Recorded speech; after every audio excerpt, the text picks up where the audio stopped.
Unlike many of my coworkers, I did not professionally train as a baker.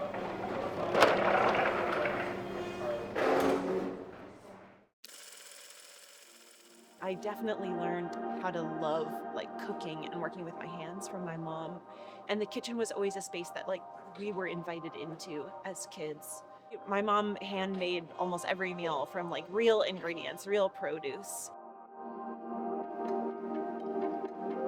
She actually bought me a bread baking book to do something that was tactile using my hands, and also something that evolved over time, and it felt like you were working with it and it wasn't just you in control all the time. It had a life of its own because bread is actually living when it's a dough.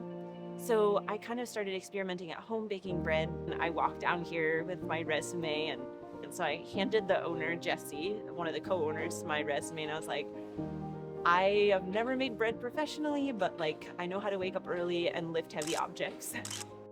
I offered can I just come in and learn professionally? The first day I just washed dishes and took dough off of a board. Now it's been 8 years.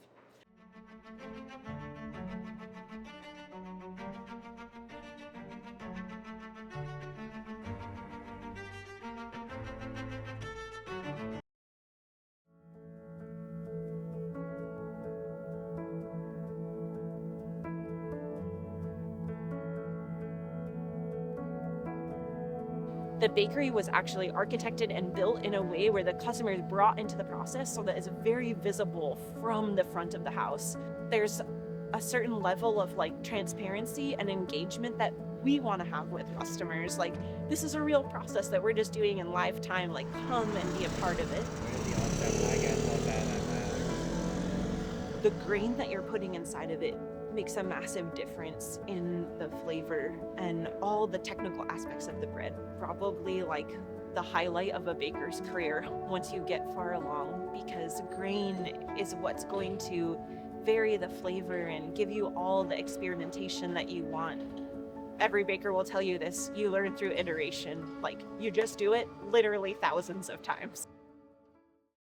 Ken Forkish, who wrote the book Flour, Water, Salt, Yeast, one of the phrases that he uses is that there are two ingredients in bread baking that are actually invisible, and that's time and temperature.